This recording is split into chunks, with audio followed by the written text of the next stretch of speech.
So முதல்ல வந்து இந்த கலைஞருடைய நூற்றாண்டு வெற்றி விழா, அவருடைய உடன்பிறப்புகள், முதலமைச்சர்கள், அவருக்கு இந்த ஆண்டு பூரா அந்த கொண்டாடின விதம் இருக்க, எத்தனை மாவட்டங்கள், எத்தனை விதமாக உலகத்திலேயே எந்த ஒரு அரசியல் தலைவருக்கும் இந்த மாதிரி யாருமே நூற்றாண்டு கொண்டாட்டங்கள் கொண்டாட மாட்டாங்க, கொண்டாட போவதும் இல்லை. எந்த அளவுக்கு அவர் மேலே ஒரு அன்பு, ஒரு ஒரு ஒரு பாசம் இருந்தால் அது பேசுகிறவங்களுக்கும் சரி கேட்குறவங்களுக்கும் சரி கொஞ்சம் கூட சலிப்பு தட்டாமல் என்னமோ ராமாயணம் மகாபாரதம் கதை பிரவச்சனம் கேட்குற மாதிரி ஒரு பக்தர்கள் தான் அந்த மாதிரி வந்து கேட்பாங்க. அதை வந்து முன்னிலை நடத்தி முதலமைச்சர்கள் அத்தனை வேலை இருந்தால் கூட எத்தனையோ விழாக்கள் அவரே கலந்து கொண்டு தலைமை தாங்கி விழாக்கள் நடத்திருக்காங்க. ஸோ நாம் எல்லாருமே வந்து வெளியே பார்க்குறோம். ஸோ வெளியே வந்து நல்லவங்க எல்லாம் வீட்லேயும் நல்லவங்களாக இருக்கணும்னு சொல்ல முடியாது. வெளியவங்களுக்கு எவ்வளோ மரியாதை இருந்தால் கூட வீட்டில் கூட அதே மரியாதை இருக்குன்னு சொல்ல முடியாது. ஸோ அவர் கூடவே பிறந்ததில் இருந்து வளர்ந்து இருக்கும்போது 24 hours எந்தெந்த தருணத்தில் எந்தெந்த இதில் முக ஸ்டாலின் அவர்கள் அவர் அப்பாவை பார்த்துருப்பாங்க. எவ்வளோ வேதனைகள், எவ்வளோ கஷ்டங்கள் என்ன இருந்தோ கூட பொது வாழ்க்கையில் காட்ட முடியாது. எல்லோரும் மனிதன் தானே. அது வீட்டில் தான் காட்ட முடியும். அது வீட்டில் வந்து அது எப்படி சமாளிச்சிருப்பார். மற்றவங்க வந்து இவர் வந்து கஷ்டப்பட்டால் கூட மற்றவங்க கஷ்டப்படும் போது அவர் எல்லாம் அவர் எப்படி வந்து தட்டி கொடுத்துருப்பாங்க. ஒரு தலைவனாக வந்து சமுதாயத்தில் அவங்களுடைய உறுப்பினர்களுக்கு மட்டும் இல்லை, உடன்பிறப்புகளுக்கு மட்டும் இல்லை, வீட்டில் கூட ஒரு அந்த மாதிரி ஒரு தலைவனாக இருந்தால் தான் அவருக்கு வந்து ஒரு பாசம், பக்தின்னு சொல்லலாம். நம்ம படையப்பா பிரிவுக்கு வந்து போட்டிருந்தோம் அந்த தேவி படத்தில். ஸோ பின்னாடி வந்து மீன் 34 சார், மீன் கலைஞர் சார், இவர் அவர்கள் வந்து சிங்கில் உட்காந்துருந்தாங்க. நான் வந்து ஸ்டாலின் சார் எங்கே பார்த்தோம் சொன்னால் முன்னாலே வந்து ஒரு சமயத்து முன்னாலே போய் உட்காந்துருக்காங்க. ஸ்டாலின் சார் இங்கே வாங்க சொன்னோம். ஐயோ இல்லை அப்படின்னு அவ்வளோ ஒரு மரியாதை, ஒரு ரெஸ்பெக்ட். அண்ட் இப்போ அவர் வந்து முதலமைச்சர் பதவி வகித்த பிறகு ஸோ இதை வந்து நான் வந்து இப்போ இங்கே விழா போகிறதுக்கு முன்னாலே முதல்ல வந்து என்ன பேசணும் அப்படின்னு சொல்கிறத விட எதையும் பேசக்கூடாது அப்படின்னு சொல்லி லிஸ்ட் போட்டு எடுத்தேன். பட் ஏவவேல் அவர்கள் முதலே சொன்னாங்க, இது வந்து அரசியலே கிடையாதுங்க, அரசியல் பற்ற சம்பந்தமே கிடையாது, நீங்கள் வந்து இது மாதிரி கூப்பிட்டுருக்கோம், நீங்கள் இது பண்ணணும் அப்படின்னு சொன்னாங்க. ஸோ கலைஞர் சார் அப்படின்னு சொல்லி வரும்போது கம்ப்ளீட்டாக சினிமா, இலக்கியம், அரசியல், இந்த 3 தான். எனக்கு சினிமா பற்றி அவரை பற்றி தெரியும், அதை பற்றி நான் நிறைய பேசியிருக்கேன். இலக்கியத்தை பற்றி அவருக்கு எனக்கு சரியாக வந்து அவ்வளோ தெரியல. அவருடைய இலக்கியங்கள், அவருடைய கவிதைகள், அவருடைய கதைகள் ஜாஸ்தி நான் படித்ததில்லை. வேறு ஒரு அரசியல் தான். அது இவங்க பேசினா வந்து ரொம்ப ஜாகிரதையாக பேசணும். இங்கே வந்து நம்ம மதிப்புக்குரிய நண்பர் ஸ்டாலின் சார் அவர்கள் முதலமைச்சரான பிறகு அவர் சந்தித்த எல்லா தேர்தல்களையும், பார்லிமெண்ட் தேர்தல் உட்பட மிகப்பெரிய வெற்றி அடைஞ்சதுக்கு அதே வந்து சொல்லும் அவருடைய ஆளுமை, அவருடைய உழைப்பு, அவருடைய அந்த அரசியல் ஞானம், அதே வந்து அவர்கிட்ட சொல்லும். அவர் ரியலி நீங்கள் வந்து எவ்வளவோ நீங்கள் பார்த்துருப்பீங்க. ஒரு கழக ஒரு பார்ட்டி ஸ்தாபனர் ஆகட்டும், அவர் தலைவராகட்டும், அவர் வந்து மறைஞ்ச பிறகு அதுக்கப்புறம் வர்ற ஒரு சந்ததிங்க வந்து அது கட்டி காக்கிறதுக்கு எவ்வளோ கஷ்டப்படுறாங்க, எத்தனை பேர் ஃபெயில் ஆகிருக்காங்க, எவ்வளோ திண்டாடிட்டுருக்காங்கன்னு சொல்லி பக்கத்து மார்க்கள் நடக்கிறதெல்லாம் நீங்கள் எல்லாம் கேள்விப்பட்டிருப்பீங்க, பார்த்துட்ருப்பீங்க. அது எவ்வளோ சாதாரணமாக அவர் செஞ்சுட்டு போயிட்டுருக்கார். அதுக்கு மேலே எனக்கு வந்து ரொம்ப ஆச்சரியமான விஷயம், நான் பிரமிப்பு போகிறது அப்படின்னு சொன்னால், எப்போவுமே வந்துட்டு இந்த ஸ்கூல் டீச்சர் வரும்போது ஸ்கூல் டீச்சருக்கு இந்த நியூ ஸ்டூடெண்ட்ஸுங்க வந்து ப்ராப்ளமே கிடையாது, ஈஸியாக வந்து சமாளிச்சிடுவாங்க. பழைய ஸ்டூடெண்ட்ஸ் இங்கே இருக்க பாருங்க, அவங்கள சமாளிக்கிறது சாதாரண விஷயம் இல்லை. இங்கே ஏகப்பட்ட பழைய ஸ்டூடெண்ட்ஸ், நான் அங்கே பார்த்து சொல்கிறேன், ஏகப்பட்ட பழைய ஸ்டூடெண்ட்ஸ். அது சாதாரணமான பழைய ஸ்டூடெண்ட்ஸ் இல்லை.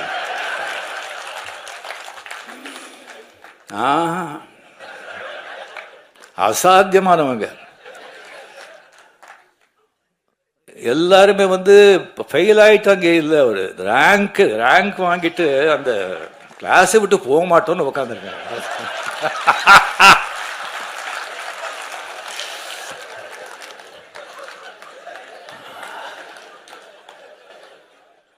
கலைஞர் அவளை வந்து தம்பி சின்ன வயசுல இருந்தெல்லாம் பார்த்து இதுக்கு இருக்கிறவங்க வந்து அவங்களெல்லாம் சமாளிக்கிறது சாதாரணங்க. ஒருத்தர் வேண்டாங்க, துரைமுருகன் சொல்லி ஒருத்தர் இருக்காரு, கலைஞர் கண்ணிலேயே மருளிட்டு ஆட்டினவர் அவர். அவருக்கு ஏதாவது விஷயம் சொல்லி இப்படி போற, இப்படி பண்றோன்னே எப்படி இருக்கு, எப்படி நல்லா இருக்கு அப்படின்னு சொன்னா, அப்படியா சந்தோஷம் அப்படின்னு சொன்னா, அது என்ன நல்லா இருக்குன்னு சொல்லி சந்தோஷம் சொல்றாங்களா, என்னடா இப்படி பண்றீங்கன்னு சந்தோஷம் சொல்றாங்களா, ஒன்றும் புரியாது. Stalin sir, hats off to you.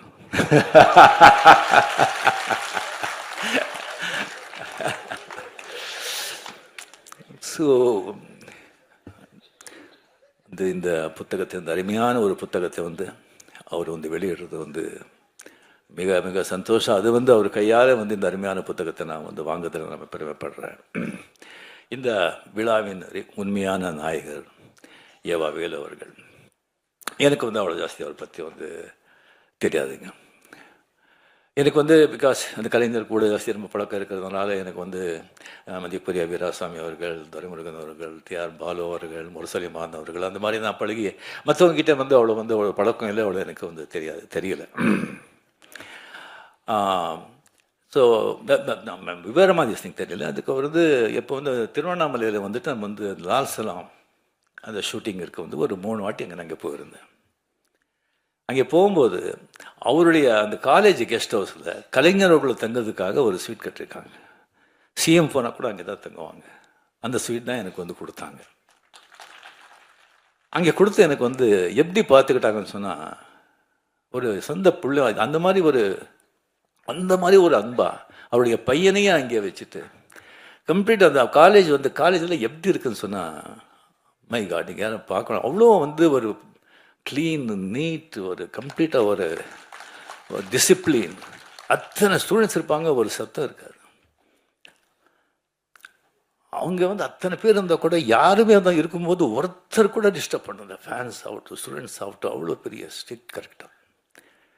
அங்கே ஒரு சமையல்காரர் இருக்கார், ஒரு மீன் குழம்பு பண்ணார், வாழ்க்கையிலே அந்த மாதிரி சாப்பிட்டதே கிடையாதுங்க. இது ஐயா சாப்பிட்றாரு சொன்னால் இல்லைங்க, அவர் சாப்பிட மாட்டார். அவர் சாப்பாடு செஞ்சு பார்த்தா கடும் ஏழையோட மோசமாக சாப்பிட்றாரு. இல்லை, அதனால தான் உடம்பு நல்லா இருக்குது. ஸோ அந்த மாதிரி அவரை வந்து பார்த்துக்கிட்டு அவர் வந்து 2 வாட்டி கிட்ட வந்து பார்த்து சிஎம் எல்லாம் வந்து தலைவர் கேட்டுகிட்டே இருக்காங்க, எப்படி இருக்கு சார், நல்லா இருக்காரா, கரெக்டாக பார்த்துக்கிறாங்களா அப்படின்னு கேட்டுகிட்டு இருக்காங்க. எல்லாம் சரியாக இருக்கா, என்னங்க இதை விட என்ன வேணும் அப்படின்னு சொல்லி அவருக்கு வந்து ஒரு கைமாற நான் வந்து என்ன பண்ணுறது அப்படின்னு சொல்லி ஒன்றுமே எனக்கு புரியல. நல்ல வேளை அவர் வந்து உங்களை பார்க்கணும் அப்படின்னு சொல்லி வந்தாங்க. நான் ஏதோ ஒரு கல்யாணத்துக்கோ சம்திங் எதோ இருக்கும்னு சொல்லி வரும்போது இந்த புத்தகத்தை பற்றி சொன்னாங்க. இல்லைன்னா டெஃபினெட்லி நான் வந்து கொஞ்சம் விழான்னு சொன்னால் கொஞ்சம் நான் அவாய்ட் பண்ணுவேன். இது மாதிரி சொன்னாங்க. இந்த புத்தகத்தை வந்து நான் வந்து எழுதியிருக்கேன்.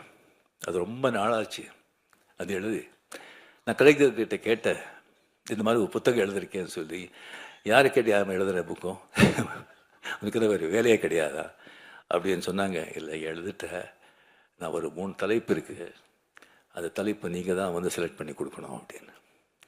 அது கலைஞர் ஒரு அன்னை, அந்த கலைஞர் செலக்ட் பண்ண தலைப்பு கரெக்ட் தானே? ஸோ அருமையான ஒரு தலைப்பு. இப்போ வந்து எல்லாரும் வந்துட்டு அந்த மார்க்ஸ் கார்கே வந்து ஒரு எழுத்துன அந்த தாய் மதர் அந்த புத்தகத்தை பற்றி எழுதுனாங்க. அது ஒரு காவியம். அந்த மாதிரி ஒரு புத்தகத்தை வந்து அது யாரும் வந்து படிக்கிறவங்க வந்து படித்தா வந்து வாழ்க்கையில் மிகப்பெரிய நீங்கள் வந்து மிஸ் பண்ணுறீங்க. தயவு செஞ்சு அந்த புத்தகத்தை ஒரு படிங்க. ஒரு ஆடளித்த வர்க்கத்துக்கும் ஒரு தொழில் வர்க்கத்துக்கும் இருக்கிற போராட்டம், புரட்சி. அந்த பாவேல் அப்படிங்கிற அந்த பையனை வந்து அந்த தாய் வந்து எப்படியெல்லாம் வந்து காப்பாற்றுறா, எப்படியெல்லாம் அவனுடைய புரட்சி போராட்டத்துக்கு உதவி செய்கிறா, எவ்வளோ சோதனைகளை சந்திக்கிறா அப்படிங்கிறது நீங்கள் படித்தா அந்த மாதிரி ஒரு காவியம். ஸோ அதில் தான் கலைஞர் வந்து சொல்லியிருக்காரு. அந்த புத்தகத்தை வந்து 3 வாட்டி படிக்கும்போது என்னுடைய தாயை நினச்சி நான் வந்து கண்ணீர் விட்டேன் அப்படின்னு. ஸோ அவர் கூட வந்து படிப்பு சரியாக போகாமல் போராட்டங்கள், சமூக நீதி, சமூகம் அப்படின்னு சொல்லிட்டு அந்த 13-14 வருஷத்தில் இருக்கும்போது அவர் தாய் வந்து அவருக்கு எவ்வளோ வந்து உதவியாக இருந்தார் அப்படிங்கிறது அவர் வந்து அதில் வந்து அவர் சொல்லியிருக்கார். ஸோ இது வந்து இவா வேலு அவர்கள் கம்ப்ளீட்லி அதை முதல்ல வந்து நம்ம நினைவு மட்டத்துக்கு வந்து ஸ்டாலின் சார் தான் என்னை கூட்டிகிட்டு போகிறாங்க. அந்த உள்ளே நான் போனது கிடையாது. தான் இன்றைக்கி ஃபுல் மூண்டே வேறு. எப்படி கற்றுக்காங்கன்னு சொன்னால் அது ஏவா வேலு அவருடைய அவர் பார்வையில் வச்சு தான் அது கற்றுக்காங்க. சொன்னாங்க சும்மா தாஜ்மஹால் மாதிரி. அதே மாதிரி கலைஞர் சார் பிறந்த அந்த ஊர்லேயே வந்து ஒரு கலைஞர் கோட்டம் சொல்லி அந்த மாதிரி கற்றுருக்காங்கன்னு சொல்லியிருக்காங்க. அதுவும் நான் பார்க்குறேன். எந்த வேலை கொடுத்தாலும் அது வந்து கச்சிதமாக செய்கிற ஒரு ஏவா வேலு. இந்த புத்தகத்தை வந்து இந்த புத்தகத்தை முதல்ல திசைங்க நான் பார்த்த உடனே வந்து மிக மிக மிக அருமையாக உள்ளே இருக்கிற பிக்சர்ஸுங்க ஆகட்டும், அந்த பேஜ் ஆகட்டும், புத்தகத்தோட அந்த வடிவாகட்டும். அட் த சேம் டைம் இப்போ வந்து இந்த ஸ்ரீராம் சொன்ன மாதிரி, அடிகால் சொன்ன மாதிரி அது வந்து அது குரல், அது கலைஞர்களுக்கும் அந்த குரல், திருக்குறள் எவ்வளோ பிடிக்கும் அப்படிங்கிறது எல்லாருக்குமே தெரிஞ்சது. அந்த குரலை வந்து ஒன்று எழுதி அதுக்கப்புறம் வந்து கலைஞருடைய அதனுடைய விளக்கத்தை கொடுத்து அந்த குரல் மாதிரி கலைஞர் எப்படி வாழ்ந்தார் அப்படிங்கிறது ஒரு அத்தியாயமாக பண்ணியிருக்காங்க. அதனால தான் ஒரு காவியம் ஆயிருக்கு, அருமையான ஒரு காவியம். ஸோ அது வந்து முன்னுரை கூட இங்கே வந்து அடிகால் அவர் சொன்ன மாதிரி சிஎம் அவர்கள் மிக அருமையாக எழுதியிருக்கார். அந்த முன்னுரை அருமையான புத்தகம். பட் என்னென்ன விலை தான் ஜாஸ்தி, 1000 ரூபா. பட் அந்த குவாலிட்டிக்கு வந்து டிஃப்ரெண்ட்டாக அது தேவை. பட் எல்லோரும் அது படிக்கணும். நெக்ஸ்ட் பண்ணுறது எல்லாம் கொஞ்சம் கம்மி விலை பண்ணால் எல்லோரும் நிச்சயமாக அது வந்து படிக்கணும்னு சொல்லிட்டு நான் இது பண்ணிக்கிறேன். ஸோ இந்த காவிய நாயகன் என்னுடைய அருமை நண்பர் அமரர். கலைஞர்களை பற்றி நான் என்னத்தனை பேசுறது, அவர் பண்ண படங்களை பற்றி நான் வந்து பேசிட்டேன். அதுக்கப்புறம் வந்து அவருடைய நான் சொல்லி இலக்கியத்தை பற்றி அவ்வளோ ஜாஸ்தி எனக்கு தெரியாது. அண்ட் அரசியல் வாழ்க்கையை பற்றி எல்லாருக்குமே உங்களுக்கு தெரியும். அவர் அரசியல் வாழ்க்கை இப்போ வந்து ராஜ்நாத் சிங்கை வந்து அவரை பற்றி 1/2 hour அவர் பேசியிருக்காங்கன்னு சொன்னால் அது ராஜ்நாத் சிங் மட்டும் பேசியிருக்க மாட்டாங்க, மேலேருந்து ஒரு உத்தரவு வந்திருக்கும். ஸோ அவர் வந்து எல்லாராலையும் வந்து அந்த மாதிரி ஒரு பாராட்டி மகிழ்கிற ஒரு மனிதர் அபூர்வங்க, ரொம்ப அபூர்வம். எல்லாரும் நம்ம பிறக்கிறதில் 90% 95% வந்து பிறந்து இந்த குலம், இந்த ஜாதி, இந்த மதம், இந்த பேர், பொண்டாட்டி, பிள்ளை, ஒரு 10-25 உறவினர்கள், ஒரு ஆஃபீஸில் வேலை செஞ்ச ஒரு 10-20 பேர், மொத்தமே ஒரு 50 பேர். அதுக்குள்ளே வாழ்க்கை முடிச்சிடும். அந்த 50 பேரை வந்து சந்தோஷப்படுத்து, 50 பேர் முன்னாலே நல்லா வாழணும், சந்தோஷமாக வாழணும் அப்படின்னு சொல்லி அதே போராடி செத்து போகிறோம். பட் சில பேர் தான் சமூகத்துக்கு, ஒரு இனத்துக்கு, சமூக நன்மைக்காக போராடணும், பாடுபடணும் அப்படிங்கிறது ஒரு சில பேர் தான். அதற்கு கலைஞர் அதில் ரொம்ப முக்கியமானவர், ரொம்ப முக்கியமானவர். அவர் சந்தித்த சோதனைகள், விமர்சனங்கள் வேறு யாராவது இருந்தால் காணாமல் போயிருப்பாங்க. விமர்சனங்கள் வேணும், தேவை. அது ஒரு மழை மாதிரி இருக்கணும், புயல் மாதிரி இருக்கக்கூடாது. புயல் மாதிரி இருந்தால் செடியெல்லாம் மரங்களே சாஞ்சு போயிடும். ஆனால் இது ஆலமரம், வேறு ரொம்ப ஸ்ட்ராங். அவருடைய உடன்பிறப்புகள், அந்த வேறு ரொம்ப ஆழம், ரொம்ப ஸ்ட்ராங். அந்த மரம் அந்த மாதிரி ஒரு ஊக்குவிச்ச மரம், அதை யாராலையும் அசைக்க முடியாது. இல்லைன்னா 12-13 வருஷம் ஆட்சியில் இருந்தால் கூட ஒரு கட்சியை காப்பாற்ற முடியுமா? 5 வருஷம் இல்லைன்னு சொன்னாலே திண்டாடுறாங்க. சாதாரண விஷயம் இல்லை, சாதாரண விஷயம் இல்லை. ஸோ அவரை பற்றி வந்து போக போக பெரிய இந்த மாதிரி பெரிய பெரிய மகான்களேன்னு சொல்லலாம். அவர் சத்த பிறகு இன்னும் புகழ் ஜாஸ்தி ஆகிட்டே இருக்கும், ஆகிட்டே இருக்கும். உங்களுக்கு தெரியும், பாரதியார் செத்தப்போ 15 பேர் இல்லை, இப்போ என்ன புகழ், என்ன இது, அந்த மாதிரி நாளுக்கு நாள் ஜாஸ்தி ஆகிட்டே இருக்கும். அவர் கூட இன்னும் எத்தனையோ புத்தகங்களும் வந்துட்டுருக்கும். அவரை பற்றி படமும் எடுக்கணும்னு சொல்லி எனக்கு வந்து நான் கேட்டுக்கிறேன். ஸோ அவருடைய மிகப்பெரிய அதிசயம் வந்து எந்த விமர்சனம் வந்தால் கூட வந்து ஒரு பெரிய ஒரு பழைய ஒரு பத்திரிகை நண்பர், அவர் வந்து கலைஞர் வந்து நிறைய இன்டர்வியூ பண்ணியிருக்காங்க. அவர் என்கிட்ட ஒரு வாட்டி சொன்னார், விமர்சனம் கேட்டு விமர்சனங்கள் எப்படி அவர் எடுத்துக்கிறாங்கன்னு சொன்னால், அந்த விமர்சனம் வந்து அந்த விமர்சனம் யார் எழுதுனது அப்படின்னு சொல்லி முதல்ல பார்ப்பாங்க. அவனுடைய தராதரம் பார்ப்பாங்க, அவனுடைய பேக்ரவுண்ட் பார்ப்பாங்க, அவன் யாராவது ஏவி விட்டு எழுதுறானான்னு பார்ப்பாங்க, இல்லை பணம் கொடுத்து எழுதுறான்னு பார்ப்பாங்க, அவனுடைய ஞானம் என்னன்னு பார்ப்பாங்க. அதை பார்த்துட்டு அது அப்படின்னு சொன்னால் நெக்ஸ்ட்டு வந்து அதை இன்னும் பார்க்கவே மாட்டாங்க. அதை பற்றி அவன் எழுதுறான் பார்க்கவே மாட்டாங்க. நல்லா அறிவாந்து கரெக்டாக திஸ் திங் கிரிட்டிசைஸ் பண்ணி கரெக்டாக வந்து திங் பண்ணால் அதை வந்து தவறாமல் அதை வந்து படிப்பாங்க. படிச்சுட்டு ஏதாவது தப்பு இருந்தால் அவர்கிட்ட வந்து கேட்பாங்க, நான் இதனால தான் இதை பண்ணேன், இதனால தான் இதை செஞ்சேன் அப்படின்னு சொல்லி அவர் கேட்பாங்க. அது ஒரு மிகப்பெரிய ஒரு குணம். இப்போ வந்து விமர்சனம் செய்கிறாங்க, விமர்சனம் செய்யணும், செய்யுங்க, பட் மனசை யாரையும் நோகடிக்காதீங்க.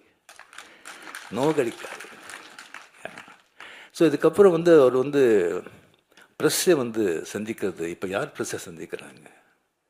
யாரும் சந்திக்க மாட்டாங்க. அவ்வளோ கஷ்டம், அவ்வளோ ஈஸி இல்லை. பட் ப்ரெஸ்ஸை வந்து பார்த்தா சந்திக்கிறதுக்கு வந்து கலைஞர்களுக்கு வந்து ஒரு யானை கரும்பு மாதிரி ப்ரெஸ்ஸுக்கு பார்த்தாலே போதும், அவர் தெரியாமலே ஒரு சிரிப்பு வர ஒரு கை தான். ஈவன் அந்த பத்திரிகையாளர்கள் கூட அது எதிர்கட்சி வந்து அவரோட ஆள் இருக்கலாம், அவனுக்கு கூட எல்லாம் பதில் கேட்கும்போது அவ்வளோ சந்தோஷமாக அதை வந்து அவ்வளோ வந்து ஸ்பான்டேனியஸாக அவ்வளோ ஞானமாக அவ்வளோ வந்து தெளிவாக நக்கலாக எங்கே எந்த சொல்லணும்னு சொல்லிட்டு அப்படி சும்மா சொல்லிட்டு அப்படி போயிட்டே இருப்பாங்க. அதெல்லாம் வந்து அது யாருக்கும் அது சர்வ சாதாரணமாக ஒரு விஷயம் இல்லை. அண்ட் பேச்சாளர், எத்தனையோ பேச்சாளர் இருக்காங்க, ஒவ்வொருத்தருக்கும் ஒரு பாணி இருக்கும். சில பேச்சு எல்லாம் பொதுவாக வந்து இங்கே பேச்சாளர் நல்ல பேச்சாளர் அப்படின்னு சொன்னால் அங்கங்கே கேப் கொடுப்பாங்க, சில இடத்துல அழுத்துவாங்க, சில இடத்துல ரோஷமாக பேசுவாங்க, சில இடத்துல சோகமாக பேசுவாங்க, சில இடத்துல கர்ஜிப்பாங்க. ஆனால் கலைஞருடைய பேச்சு பார்த்தீங்கன்னா சும்மா வீணை மாதிரி ஒரே சுரத்தில் இருக்கும், ஒரே சுரத்தில் இருக்கும். அங்கே கேட்குறவங்க கிட்ட இருந்தில்ல துள்ளல், சிரிப்பு, கோபம், சோகம் அப்படி வரும். அது பேச்சுடைய அவருடைய திறமை. ஸோ இது அவர்கிட்ட வந்து நடந்தது. அவர் வந்து எப்போவுமே ஒரு சந்தோஷமாக பார்க்கும்போது, வாங்க எப்படி இருக்கீங்க, நல்லா இருக்கீங்களா, ஷூட்டிங் எது அப்படின்னு விசாரிப்பாங்க. முதல்ல ஷூட்டிங் எது விசாரிப்பாங்க, ஏன்னா அதுதான் என் தாய் வீடு. ஸோ விசாரிப்பாங்க, சந்தோஷம் எப்போவுமே. 2 தடவை அவர் வந்து சோர்ந்து போய் ரொம்ப சோகமாக வாங்க அப்படின்னு சொன்னது. ஒன்று, முரசொலி மாறன் அவர்கள் அப்போலோ ஹாஸ்பிட்டலில் அட்மிட்டாக இருக்கும்போது அங்கே வந்து அந்த ரூமில் வந்து உட்காருக்கும்போது ரொம்ப சோகமாக இருந்தார். 2வது தடவை வந்து செக்ரட்டரியேட்டில் வீரப்பன் ராஜ்குமாருக்கு எடுத்துகிட்டு போகும்போது அப்போ வந்து வாங்க, ரொம்ப சோகமாக இருந்தார். இப்படி பண்ணிட்டாங்க, என்ன பண்ணுறது அப்படின்னு சொல்லி அந்த 2 டயத்தில் தான் அவர் தான் பார்த்தது. மிச்ச டயத்தில் வந்து அவர் சிஎம்மாக இருந்தாலும் ஒன்று தான், சிஎம் இல்லைன்னாலும் ஒன்று தான். அவர் சிஎம் வந்து எப்படி தெரியும் சொன்னால், வீட்டுக்கு முன்னாலே வந்து நிறைய போலீஸு பாதுகாப்பு இருக்கும். ஆஹா இப்போ சிஎம்மு இல்லைன்னா எந்த வித்தியாசமும் தெரியாது. சிவாஜி படம் நீங்கள் எல்லாம் வந்து பார்த்துருப்பீங்க. மொத்தம் வந்து அரசியல்வாதிகளை சாடி 60 அரசியல்வாதிகளை விமர்சனம் பண்ணி, அரசாங்கத்தை விமர்சனம் பண்ணி, லஞ்சத்தை பற்றி சொல்லி அது எடுத்த படம். அது அந்த கதை தெரிஞ்சிருந்தும் சிஎம் அவர்கள் வந்து அந்த படத்தை பார்த்தாங்க. படத்தை பார்த்த பிறகு வைரமுத்து சார் எனக்கு ஃபோன், வைரமுத்து அவர் கூட படத்தை பார்த்தாரு. பார்த்த பிறகு வைரமுத்து அவர்கள் சொன்னாங்க, சார் உங்களுக்கு ரொம்ப தைரியம், இந்த மாதிரி படம் எடுத்து சிஎம் பக்கத்துலேயே உட்காந்து பார்க்குறீங்களே அப்படின்னு. படத்தை பார்த்து சிஎம் கலைஞர் அவர்கள் சொன்னாங்க, அப்படியே பார்த்து நமக்கும் இதெல்லாம் ஒழிக்கணும், நல்லது பண்ணணும்னு ஆசை, அப்படின்னு சொல்லி பெரும் மூச்சுட்டார். அந்த மூச்சில் பல 1000 விஷயங்கள் இருந்தது. அதுக்கப்புறம் வைரமுத்தவர்கள் சொன்னேன், நான் பார்த்தது முக்கியம் இல்லைங்க, இந்த மாதிரி படத்துக்கு வெற்றி விழாவுக்கு நான் கலந்துக்கிறேன்னு சொல்லியிருக்காங்க. அது தைரியம், அது தைரியம். அங்கே அத்த வெற்றி விழாவில் கலந்து கொண்டு எல்லாரையும் புகழ்ந்து எல்லாருக்கும் கேடியை கொடுத்து அவ்வளோ சந்தோஷப்பட்டாங்க. அவர் எனக்கு உடம்பு சரியில்லை, அப்போ ஹாஸ்பிட்டலில் திஸ்திங்க இருந்தேன். எந்திரிச்சு கொஞ்சம் மூச்சு திறன் ஹாஸ்பிட்டலில் இருக்கும்போது மார்னிங்கை நான் பார்க்குறேன், மஞ்சள் எழுதி போட்டு அந்த வண்டியில் அப்படியே நிற்கிறாங்க முன்னால். எனக்கு ஒன்றும் தெரியல. கொஞ்சம் அப்படியே கிட்ட வந்தாங்க. கிட்ட என் கை பிடிச்சிட்டு கண்ணில் தண்ணி வெளியே வருதுங்க. என்ன பண்ணேன், அவங்களுக்கு எவ்வளோ ஒரு அன்பு பாசம். கொஞ்ச நாள் பழகினவங்களுக்கு சொன்னால் நீங்கள்லாம் அவங்க கூடவே இருக்கும் போதெல்லாம் அவங்களுக்கு எப்படி இருக்கணும், உயிரே கொடுத்துடலாம். இல்லை, அவளை கண்ணில் தண்ணி வச்சுட்டு கையில் அப்படியே தடவினார். அந்த கை இந்த பூவை விட அவ்வளோ சாஃப்டாக இருக்குங்க, அவ்வளோ சாஃப்ட். என் வாழ்க்கையிலேயே அவர்கிட்ட அந்த கண்ணீர், அந்த ஸ்பர்ஷம் என்னால் மறக்கவே முடியாது. இந்த மாதிரி ஒரு பெரிய ஒரு மகான், அவரை பற்றி பேசிட்டே போகணும். ஸோ ஒரு அருமையான ஒரு புத்தகத்தை எனக்கு அதை வெளியிட்டு எனக்கு வாங்குகிற அந்த வாய்ப்பு எனக்கு கொடுத்ததுக்கு ஏவா வேலு அவர்களுக்கு மனமார்ந்த நன்றி, சிஎம் அவர்களுக்கு மனமார்ந்த நன்றியை தெரிவித்துக்கொண்டு என் பேச்சை முடிச்சுக்கிறேன். ஏதாவது தவறாக இருந்தால் செஞ்சு மன்னிச்சிடுங்க.